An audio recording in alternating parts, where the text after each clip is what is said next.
Hello friends and welcome. I'm Sarah Liz and today we're going to make 3 quick cards and an accidental fourth one using the Spellbinders Quick and Easy Card Kit of the Month for April 2023.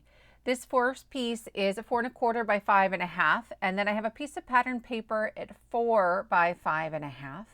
And I'm going to begin by gluing the pattern paper to my bright pink. You guys, I love that pink. And I am leaving equal strips on the left and the right side. This is part of the Spellbinders monthly club series. So this is the quick and easy card kit, but they have like a 3D embossing folder, a large die of the month, a stamp of the month. I will link all of them below. They're awesome. There's really beautiful things in there. And anytime you're a subscriber to one of the clubs, you get 10% off your Spellbinders orders for the rest of the month. So you can subscribe anytime between the 6th and the 27th. And then on the 1st of the month, you'll see the kits for the next month, but you have like 5 days to decide if you want it. If you don't, then you just cancel and it won't roll over. So I have added my rainbow with just some wet glue. And then here I am layering up a 2-inch circle punch and then some flowers. I wanted the circle to overlap that third flower, so I'm still creating that visual triangle. And then I've added one of my birthday sentiments from the A Birthday Emergency Card Kit that came out in January. I popped that up with some thin foam. There's foam in the kit, but it's really lofty and I like a thinner foam. So I just added the Spellbinders 1mm thin foam squares. And then there are some little ladybugs with foil accents, and I have 2 chipboard stickers. They are sticky, but they're not super sticky, so I add glue. I have trust issues. For our second card, I have a piece that is 4 1/4 by 5 1/2 and some pattern paper that is 1 by 4 inches. And we're going to build a little scene on our card. Again, I like wet glue. There is some double-sided tape that comes in the kit, and certainly you could use that. I like a little more wiggle room. You know me, if you watch my videos, I am not a precision crafter if I don't have to be. So then I am adding that little strip of green gingham to create like a little lawn. I'm adding my tree with some wet glue in the background. There's some gold foil on the trunk of the tree, and I've used now, these are the 2mm foam squares from Spellbinders to pop up that house, and I'm bringing it forward a little bit to create this dimension. I used my 2-inch circle punch to cut a piece of yellow pattern paper, and I've added my huge hugs.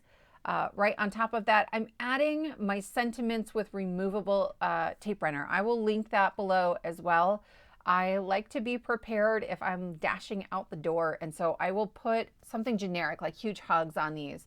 And then at the last minute, I can always pull that off and replace it with a birthday sentiment or something else.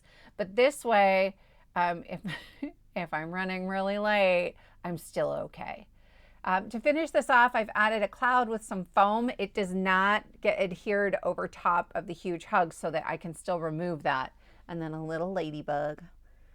This pattern paper, I just loved it so much. It's a little busy, but I was determined to make it work. It's 4 1/4 by 5 1/2, so it will cover my whole panel. Then I have 2 1/2 by 4 1/4 and another piece of pattern paper, and that one measures 2 1/4 by 4 1/4. I'm going to start by gluing my pattern paper to my card base.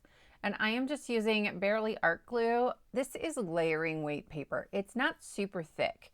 And so I like the precision tip for that so that my paper doesn't get real wet and get warped. Then I'm going to add this other piece of pattern paper to my light blue cardstock, and it's going to fit perfectly from side to side. And then I will have a little border on the top and the bottom. And I'm laying that right in the middle of my card, and I'm using the sort of grid of the images on that background pattern paper to line it up. This S is for sunshine. It kind of mimics the theme on that pattern paper in the back. And I kind of lined it up with the grid so that it feels like it fits right there. Then I thought this would be a nice birthday card, something bright and cheerful. I have a lot of children in my life. So I have temporarily added my happy birthday to a pink 2-inch circle, and I put that down with some wet glue, but I didn't press yet, just I'm wiggling it so that I can make sure my flowers fit nicely, and I'm going to create that visual triangle The happy birthday, the actual white circle, does not have anything glued on top of it. So it can be removed if I want to replace it later. I have a couple of these chipboard stickers and they've got some gold foil detail on them. So I am adding hashtag fave and hashtag happy. I never thought I would be a hashtagger, but I don't know, it seemed to fit. And it just adds a little something and a little bit of dimension on a card that otherwise is pretty flat. So that will mail very nicely. For my next card, I am adding what is maybe my favorite pattern paper in the whole pack, 4 1/4 by 5 1/2. This blue piece is 3 by 4 1/4. And then the pink gingham is very slightly smaller, 2 7/8 by 4 1/8. And we're going to cut something that size in a little bit if you struggle cutting 8ths, but you certainly could do this at 1/4 inches. So I'm going to add my pink gingham on top of the blue cardstock, and then I will add the larger piece to my card base. You guys, this card was an accident. I meant to do 3 quick and easy cards, emergency cards, and then 3 quick and easy fun fold emergency cards. Okay, here I'm lining it up at 3 inches, and then I'm pulling the cardstock back just a little bit. Right? So those lines on my trimmer are for 1/4 inches. So I just pull it so it's right in between the lines. And then I'm doing the same thing for 4 1/4. I line it up at 4 1/4 and then I pull it back ever so slightly, like right in between those 2 lines. That's my 1/8 of an inch. And it just gives me this teeny tiny little border. The piece that I just cut is backing for one of the sticker sheets, right? And it's a really thick, heavy duty, like cardstock, kind of nearly chipboard. And so I layered up 2 of those to put behind this panel because I didn't want to sit there putting foam squares all over the back of it. So I know I want the balloons in the corner. That's how I imagined this card to begin with. This was going to be in the set of 3 Fun Fold emergency cards. And I was going to have this section with the light blue cardstock and the pink gingham was going to be where the card opens. But I can't do that with those balloons there. It would have folded the balloons like right at the, oh my gosh, you guys. I sat down to make all 6 cards and it really, truly didn't occur to me until I had made 5 cards and I'm looking at my supplies on my desk going, oh. Anyway, I have added the balloons and then these are the teeny tiny 1mm foam squares and I'm just tucking them right underneath the edges of the balloons so that they don't get crushed if I put this through the mail.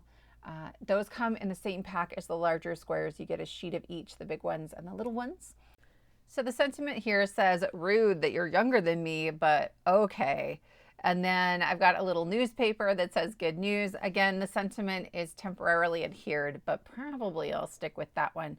And that gelatin dessert, you guys, when I lived in California, I found out that doing things like putting fruit in Jell-O is very Midwestern.